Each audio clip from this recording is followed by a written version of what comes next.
করতেছে এআই, গাড়ি চালাইতেছে এআই। আগে মানুষ জাইরামি করতো, এখন মানুষের জায়গায় জাইরামিটা পর্যন্ত করতেছে এআই। এমন কি এই জায়গায় আমরা যারা আছি আমরা সবাইও কিন্তু এআই। ঠিক। আর যেহেতু এখন এআই সবকিছু করতেছে, তাই আমার মনে হয় এই দুনিয়াতে অকর্মা মানুষদের আর কোনো দরকার নাই। এই দুনিয়া থেকে মানুষদের শেষ করতে হবে। স্যার মানুষই তো এই তৈরি করছে, আমরা কিভাবে মানুষের দুনিয়া থেকে শেষ করবো? এইভাবে। এইটা ভাইরাস এক্স। এই ভাইরাসটা যে সায়েন্টিস্ট তৈরি করছে সেও একজন এআই। এই ভাইরাস যখনই মানুষের শরীরে প্রবেশ করব তখন তারা জম্বিতে পরিণত হইব, আর একজনের মাধ্যমে আরেকজনের গায়ে ছড়াইব, আর এক সময় দুনিয়ার সব মানুষ জম্বি হয়ে যাইব। তখন এই পুরা দুনিয়া শুধু এআই রেই চালাইব। কিন্তু স্যার মানুষ তো এত বোকা না, মানুষের শরীরে আমরা এই ভাইরাস দিব কিভাবে? এই বুদ্ধিও আমার কাছে আছে।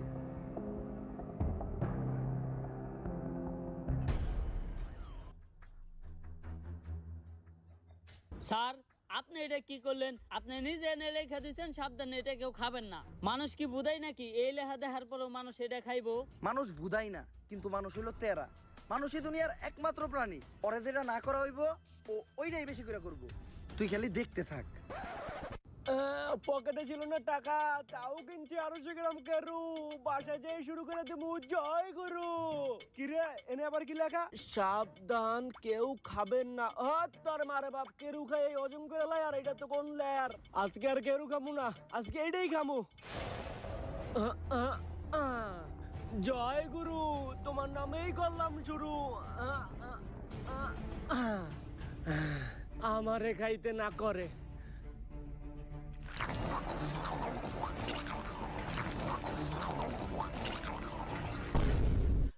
হ্যালো, ওই যে দক্ষিণ পাড়ায় টিন দিয়ে যে একটা বাড়ি বানাইতেছে, ওই বাড়ির চাচাটা কি নিছস? ও গরিব, তাতে আমার কি? ওরে গরিবে আমি ধর্মই তো গেছি নাকি? ক্ষমতাই আমাগো, চান্দা লাগবো, এটাই প্রকাশ নাম্বার। এখনই প্রকাশে চান্দা বাড়ি বের কর।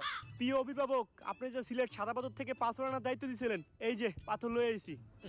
পাথর এত সুডু আর মাত্র একটাকে, তোরে না টাক বেরে বেরে পাথর আনবার কইলাম। অভিভাবক, আপনার থেকে বড় বড় নেতারা তো সব আগেই লুইটে পুইটে লয়ে গেছে। আমি যাই এই দুইটাই পাইছি, তাই এই দুইটাই লয়ে আইছি।